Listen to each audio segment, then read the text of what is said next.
Dr. Ferree uses bioidentical hormones, peptide therapy, neural therapy, and regenerative medicine to treat patients with endocrine, mitochondrial, infectious, autoimmune, and neurodegenerative diseases. Listen in as we learn about peptides, peptide therapy, and how peptides might help us to age well. So, Dr. Ferree, welcome to the Aging Well podcast. Let's begin by having you tell us a little bit about yourself and how you became interested in regenerative medicine. Thank you for inviting me. I appreciate this. I started out just practicing regular family medicine years ago and found that I had patients who were sick that I couldn't figure out what was wrong through normal channels. So I knew that they were sick. And in the past, I would have probably diagnosed them with a Prozac deficiency and, treated them with Prozac or something like that, or said they needed to go to therapy. And not that that doesn't also need to happen in many cases, but there were things wrong that I did not have the education or the tools to treat at that point. And so I had a patient who wrote me a prescription who brought me her prescription for her bioidentical hormones. And I said, hey, she asked me if I could fill it for her. And so I sent it to the pharmacy.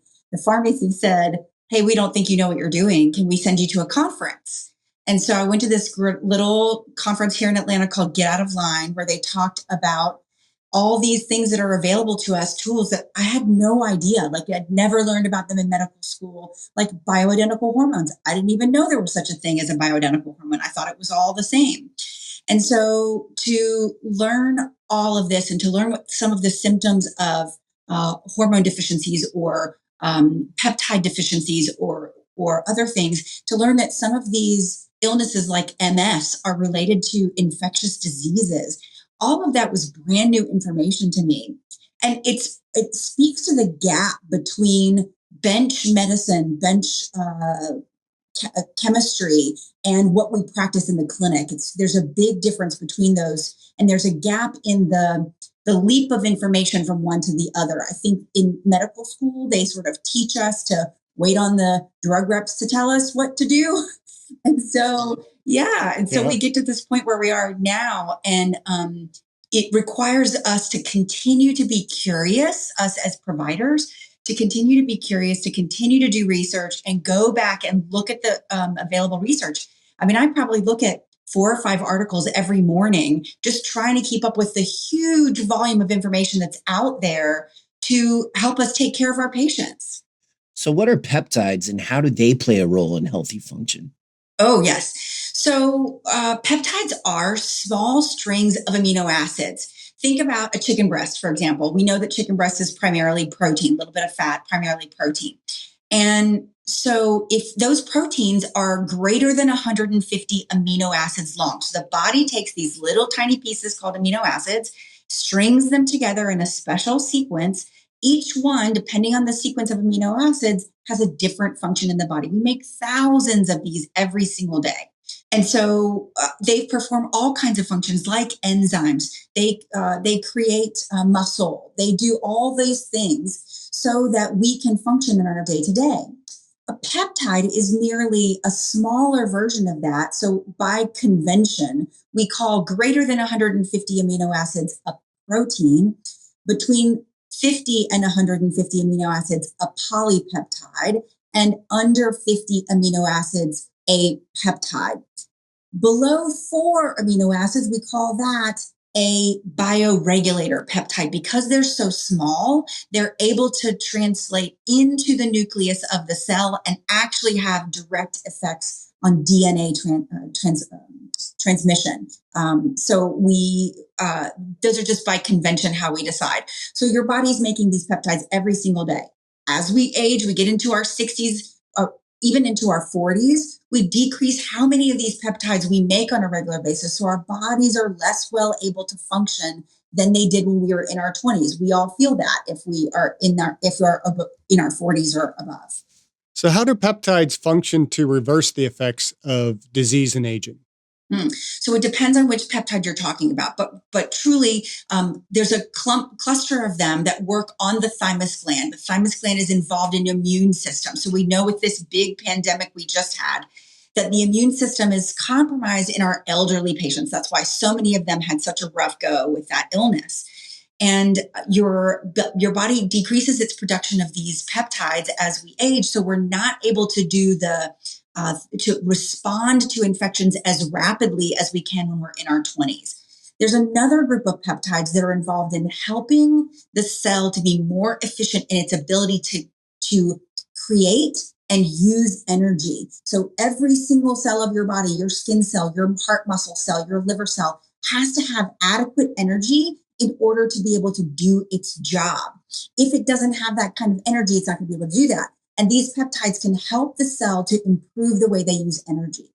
Many more of them are involved in the way that the mitochondria work. So the mitochondria are not only the energy generators, but also the boss or the directors of the way that the nucleus, which is where all of our DNA and information on how to make our cells, where that all lives. And so the not only does the mitochondria make energy, we learned that in high school biology, but now we know that the mitochondria also are involved in helping the nucleus to be able to decide how it's going to function today. Am I going to be at my optimal, at my peak, or am I going to be functioning in sort of a more sluggish, restful way, much like you or I might do on a lifting day or a rest day? To what degree can we turn back the hands of the clock of aging? So that's a great question. As far as research in humans goes so far, there was only the one TRIM study that showed that using growth hormone, we can get about 2 years of age decrease. And the study that was done with the humans in calorie restriction.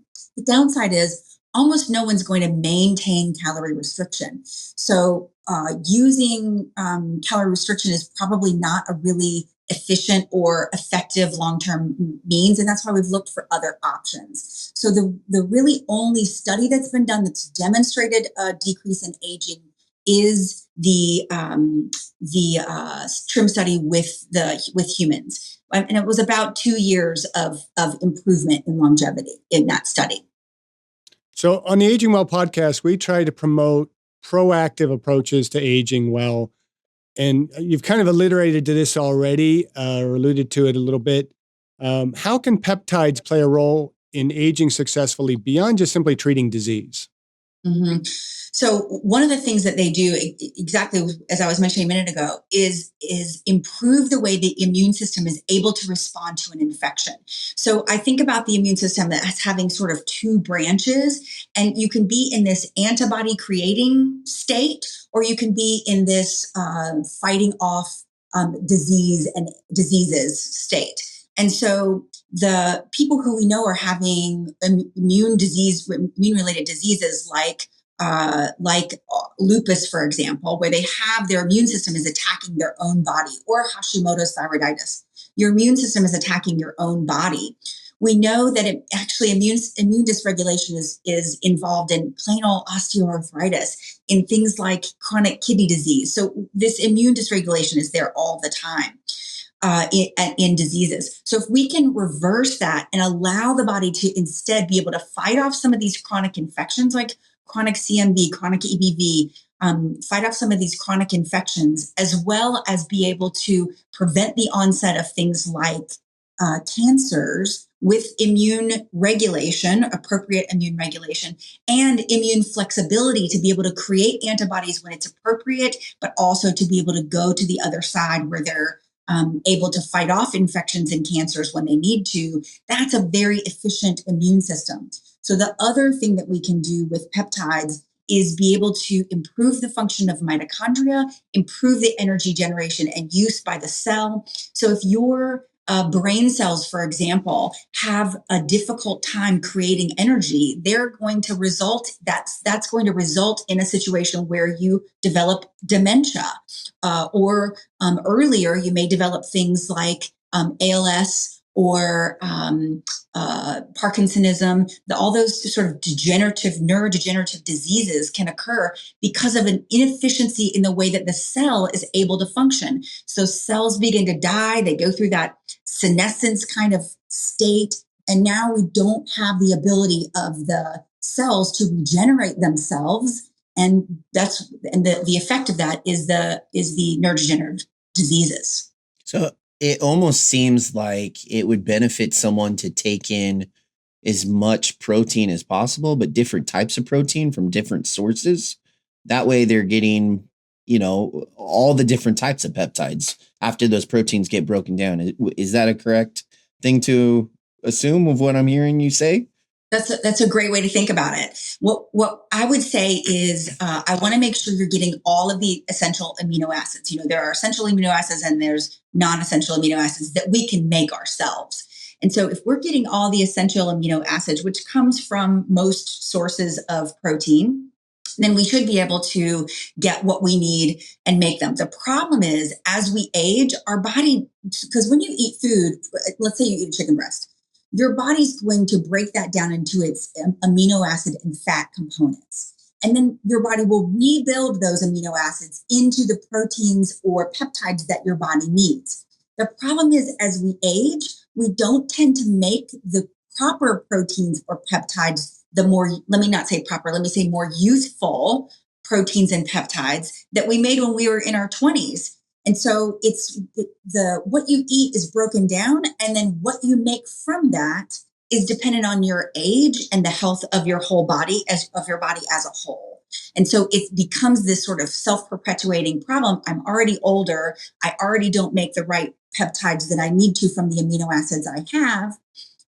And so now I either need to take exogenous appropriate peptides, or we need to tune up the health of the cell. And I would actually say in my practice, we do both. So exercise, sleep, eating a proper diet, all of those are particularly helpful, as we know. Maintaining a low stress life, or figuring out ways to manage stress is going to come up. That's really where we want to go. So I was first introduced to peptides through some of my students, particularly those that are in the kind of really into the fitness area, bodybuilding and those types of areas. So I'm going to kind of deviate a little bit, and then I want to come back to your practice. But how can peptides play a role, or do they play a role in some of these different supplements that are out there and things that people are going after is, taking peptides to improve X or Y, whatever it is in their fitness? What's interesting is, this is a great question. What's interesting is most of the peptides don't really have specific research in improving strength or endurance by a significant enough degree. What I mean by that is, what they really do is improve recovery. So when we look at things like growth hormone secretagogues, for example, sermorelin and tesamorelin that are FDA approved, when we look at things like some of the mitochondrial peptides like MATA-C and humanin and SS31, when we look at all of these, we're not finding that people are getting significant improvement in their strength or speed. We're seeing really that they're able to get back to sport faster, which ultimately results in their improvement in strength and speed, because you can go back to sport. But if you're not doing that, if you're not participating in a 2-a-days or whatever, then you're not going to have that great of a degree of, for me, I'm a competitive power lifter. And so I know if I'm not taking my peptides on a regular basis, it's difficult for me to make my 2-hour, 4 times a week training sessions, because I'm still sore from the last training session. And so that's how it helps me, is it helps me with my recovery. Okay. So you also use bioidentical hormones, peptide therapy, neural therapy, and regenerative medicine to treat patients with a variety of endocrine, mitochondrial, infectious, autoimmune, and neurodegenerative diseases. Can you tell us a little bit more about your practice and how these treatments help us to age well? Sure. What I'm trying to find, there are patients who just don't respond to various things. So what happened in the beginning? I started putting all of my patients on bioidentical hormones, adjusting their levels, trying to get them to where they were feeling better. And that got a significant number of patients better. But then there was still a segment of patients that just didn't quite get better. So I'm looking for, what's the next thing that I need to do to treat these patients? And so all of it starts with, we usually start with treating the gut. That's where everything starts. The immune system gets triggered in through the intestines. So if we can repair gut health, that's where everything starts. Sometimes we'll use neural therapy for that. Sometimes we'll use supplements for that. Obviously, we'll use generally healthy lifestyle. Sometimes we use peptides for that. Then we'll move on, and depending on what their disease state is, we'll improve their immune response, and all of that happens piece by piece until the patient feels better. Most of these people haven't been sick just for a week. They've been sick for 10, 15, 20 years. So it's not going to happen overnight to recover them. But a patient might come in and we would say, hey, you have intestinal symptoms. Let's do celiac ganglion infiltration with some procaine. That's part of neural therapy. Let's treat your teeth that may be the original interference field. Let's put you on some glutamine and some IgG and maybe some lorazepam, which is a peptide to help repair the gut, maybe some KPV, and then start you on some immune therapies as well. So it's a stepwise sort of approach to restoring the patient's overall health. And it varies from patient to patient depending on what they need. So, without revealing any personal information, do you have a particular favorite success story you'd like to share? Sure. Yes, we have a patient who has progressive MS, and she was sort of having these repeated episodes over and over again. And then we put her on some lifestyle modification, diet changes, et cetera, and then had her go on a couple of peptides that help both with immune response and cellular health. And she has not had a flare now in about 8 months, which is a really long time for her. So we're super excited about that. Hoping to see her continue to improve. The majority of our clients are like entrepreneur athletes, people coming in with, let's say you have a meniscus injury, and we can treat the gut because we're trying to improve overall inflammation to keep arthritis from developing. We'll do things like localized injections, but also intra-articular injections for those patients, and then optimize their health overall so they're able to get back to functioning in both their sport and their career. So, what about the person who is wanting to just kind of do the over-the-counter peptides, or is interested in peptides for their own personal health benefits? They're not really significantly diseased. They might just be kind of a more recreational athlete or more serious athlete like yourself that is just kind of looking to improve recovery and just improve performance. What are your recommendations to them in terms of approaching peptides in their kind of daily supplement plan? I would say, first of all, it's really important that you find a provider who knows what they're talking about to help you with that. But if you're really just looking for over-the-counter things, there's a couple of companies that I think do a really good job. I can recommend them for sure. I really love Healthgevity. I think they have 2 products that do really well that we use regularly here in the practice. They have several products that do really well, but peptide-related products that we use a lot in the practice. And then there's a company called Level Up that does a really great GI repair. It has 3 intestinal peptides in it. It's an amazing product for our patients who have things like Crohn's, ulcerative colitis, et cetera. Those obviously are not patients who should be treating themselves. Those are patients who should be under the care of a physician. And if you're using peptides, should be under the care of a peptide specialist. And there's probably 500 or so of us in the country right now. So they should be relatively easy to find. So ideally, not do it yourself. Go to your doctor first, and get the recommendations, get the proper products, and so on. Yes. Now there are some topicals. So if you are interested in just skin aging, there's a topical GHK product that we use a lot by Vitali Skincare. They do a really great job with their topical anti-aging skincare line. Works really great for skin injuries as well. So that's another place. And it contains the copper peptide GHKCU. Would that help with like eczema and stuff to that effect? So interesting that you say that. Eczema, it may help with the actual lesions of eczema, but eczema is an intestinal problem. So if we can get that inflammation turned down, and that may be something that would respond to the oral peptide that I mentioned a minute ago that's available through Level Up. And how much does peptide treatment cost? Depends. Often the providers will have an annual fee or a per hour fee for their consult.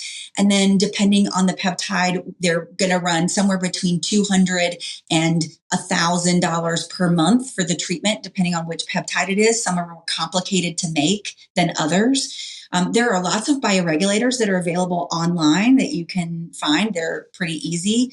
The more effective ones are the KPV, and that would be something that you could consider. That would also be something you could consider for the eczema, is using KPV. Again, that's a prescription, so not easily obtained necessarily over the counter. But most of the time, you're going to run somewhere between $250 and $1,000 a month for peptide. So, and healthcare insurance would probably cover that better than you trying to pay for it out of your pocket, then, right? Healthcare insurance does not cover it at all. Okay. Mm-hmm. Yeah. Now, that's not 100% true if you're talking about things like the peptides that are available. Semaglutide is available. That's a peptide. A lot of these new migraine medications, the CGRPs, are peptides, and those are available through our insurance. A lot of the pharmaceutical companies are picking up on these peptides because they are so effective. So I believe in the next probably 5 to 10 years, we're going to see a lot of the peptides we've been using are going to start to be available through your pharmaceutical company, and therefore your insurance company will be approving them at some point. All right. Now, you've alluded to a little bit of this already, but something we ask of all our guests are, what are you doing personally to age well? Mm-hmm. Thanks for asking. I have set a regular sleep time. I'm pretty diligent about that. I go to the gym 4 days a week. That's a big part of my life. I try to limit environmental toxins, exposure to environmental toxins as much as I can, including EMF, which is probably the hardest one to avoid.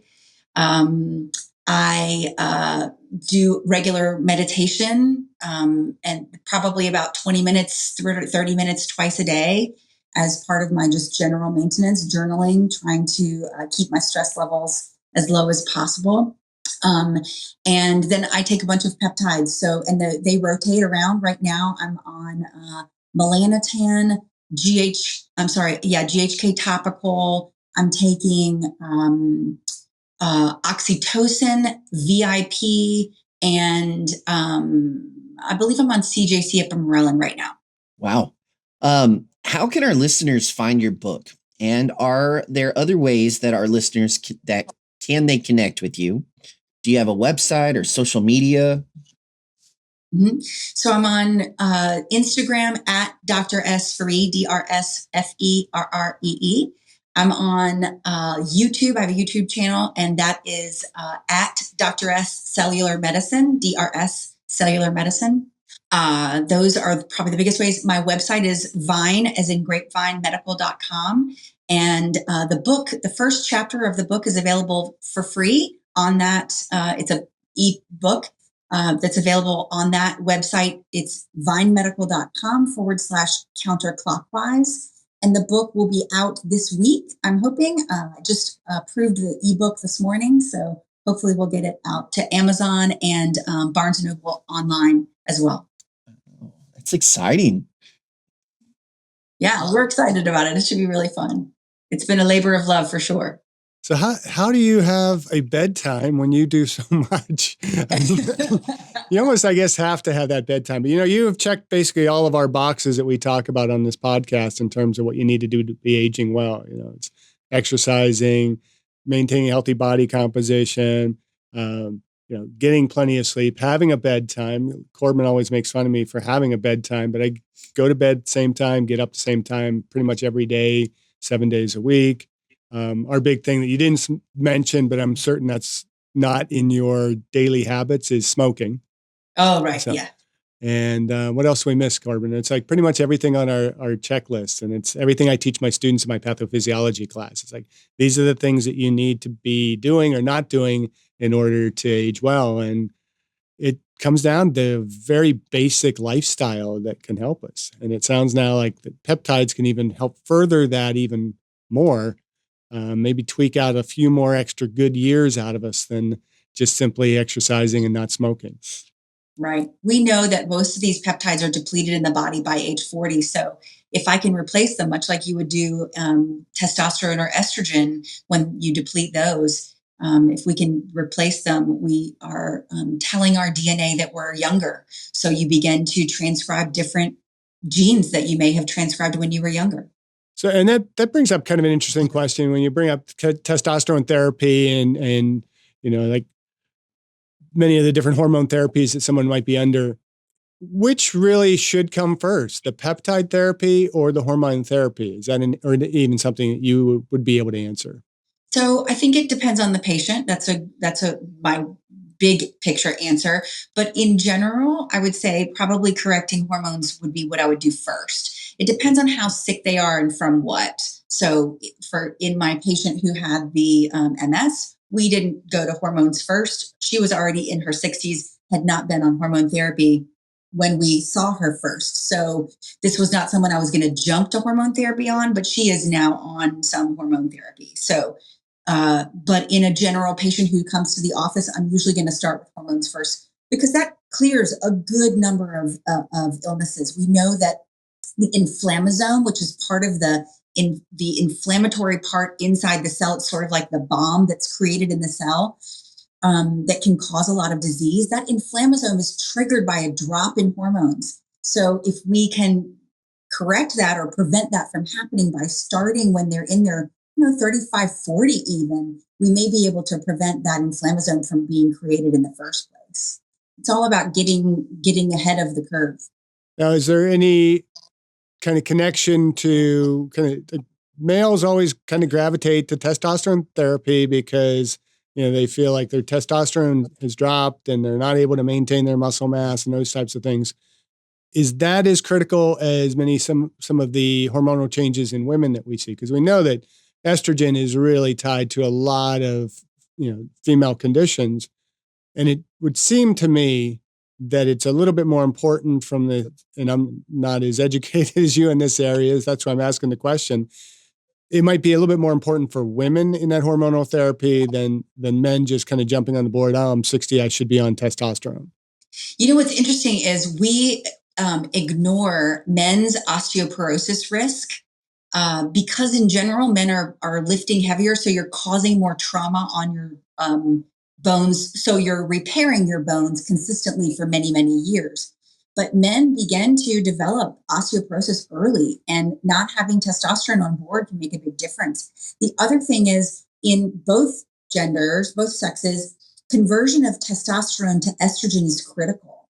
So obviously more of it is converted in women than in men, but in men, a small amount of estrogen is required for maintenance of long-term memory. So in a lot of our bodybuilders, for example, they're really trying to suppress that estrogen to almost zero. And I think they're doing themselves a disservice so I end up having to correct their regimens quite a bit when they come to me because they're missing that critical piece of estrogen in men's brains. You don't need a little tiny bit, but there is a critical amount of estrogen that's required to maintain memory in men and to help keep that neurodegenerative disease at bay. So we do it is important in men as well. So looking at osteoporosis, and then in general in your vitality. So I'll have a man who'll come to me and say, I'm just not motivated to go to work anymore. I'm just not motivated to take care of things I need to take care of. That's a really big sign of testosterone deficiency. And so if my patient as a man is using the word motivation, saying, I really just I'm tired, I don't feel motivated, that's where my brain immediately goes. And so in order for men to feel like they can be productive, like they can contribute, like so that they have passions about the world and about their lives, it's important for them to have that testosterone. That's one of the hormones that gives that to them. So not having enough can really deplete that. It also increases the percentage of body fat when you have low testosterone, or particularly when you're converting a lot of your testosterone to estrogen, men will have a particularly high percent body fat. And that can be problematic for lots of reasons. Number one, because it's inflammatory. A high percent body fat is really inflammatory. It's interesting you mentioned osteoporosis in men.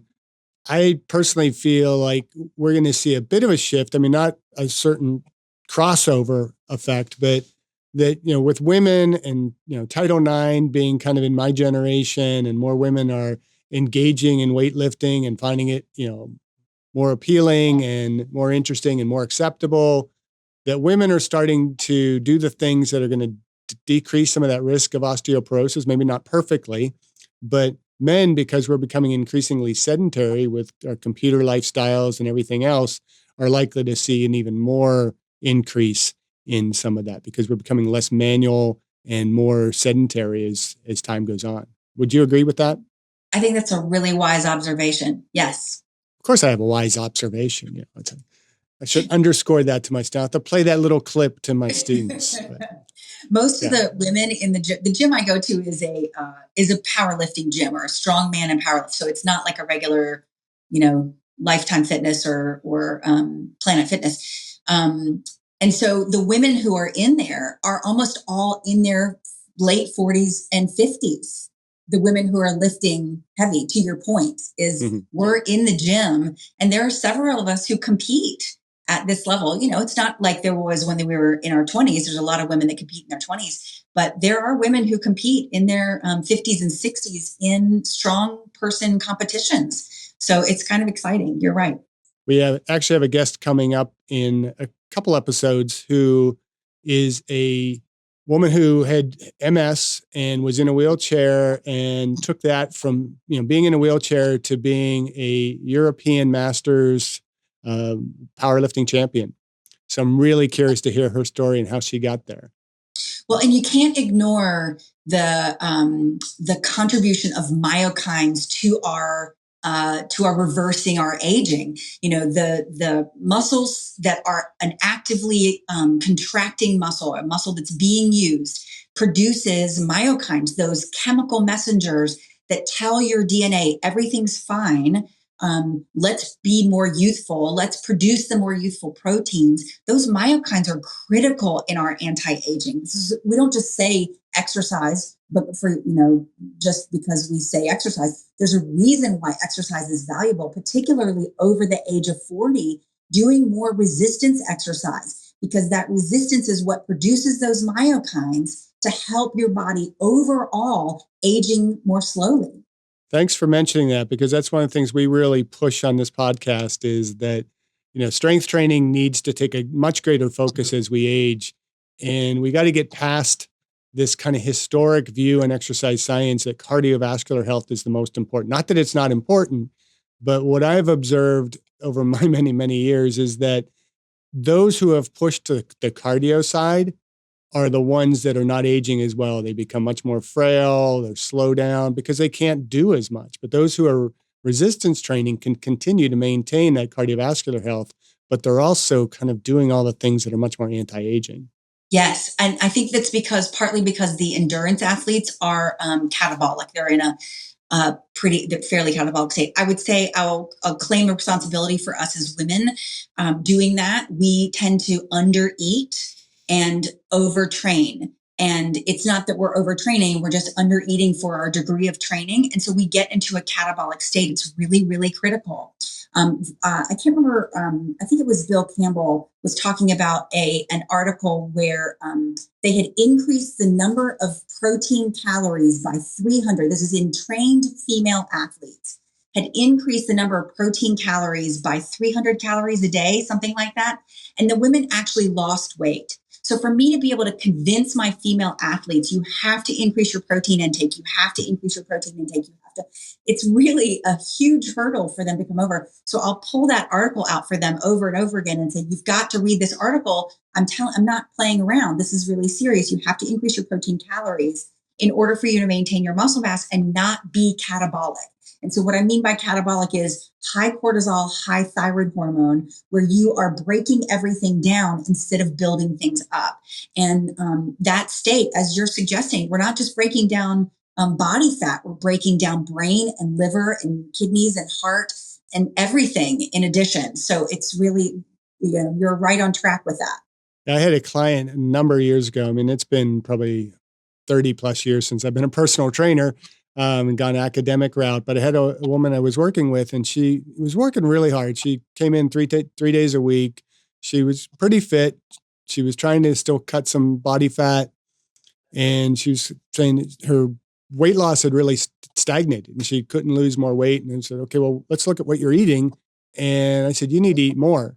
And she's like, but I'm trying to lose weight. I said, no, you need to eat more. And so we shifted the diet a bit, and boom, she started losing weight. It's like a lot of people think we just got to be in this caloric deficit to such an extreme. But the reality is it's do the right exercise, get the right food into you, and then your body will make the right shift.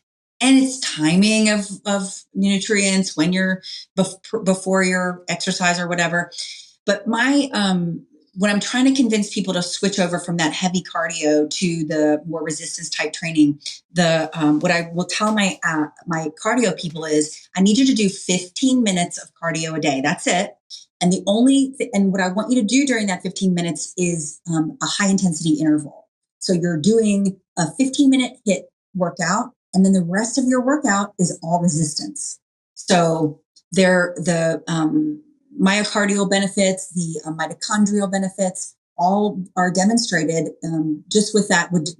I'm also asking you this question. Am I right to be telling them that? Because that's what I've read. No, I would agree with that entirely. I mean, I think a lot of it is we tend to emphasize the areas that we're trying to improve. And we think burning calories, we just have to burn as many calories in that workout. And we don't realize that doing a more high intensity interval type training is going to have a very pronounced stimulus to the cardiovascular system without putting a lot of time into it. We're taking less beating on our joints and everything else. And we're giving more time to our bodies to heal, recover, but also to do the other exercises. So there's a lot of different factors that kind of contribute to that. But I'm much more in favor of a higher intensity interval type training, a few times a week to kind of get that stimulus for the cardiovascular system, but also to, allow for us to be burning some calories. There's mixed evidence in terms of how many calories we burn after the fact with the high intensity interval training. But there's enough evidence that probably suggests that we are at least boosting our metabolism a bit. And if it's even 2 calories an hour over a 24-hour period, those calories add up over the course of the year. Absolutely. Absolutely. Corbin, you have any last minute questions for the doctor? No, I'm just fascinated with everything. I actually have been really looking forward to having you on. I was telling Dr. Armstrong, I've been diving into a lot of research with peptides. So just hearing an actual professional come in, I'm really grateful because this has been a great opportunity. So thank you. This has really indeed been a very fascinating conversation, and we thank you. We enjoyed having you. Is there anything else you would like to share with the listeners before we sign off? No, I just got word as we were talking that my book, the ebook, is available on Barnes & Noble right now. Yay! Awesome. So we'll put links to that in the episode notes so that everybody can get access to the book. And we'll make sure that the listeners are getting your book. So we thank you again, and we hope you'll keep aging well. Thank you. Nice to meet you all. You too. Hi, this is Dr. S. If you enjoyed this video, please like and subscribe to my channel.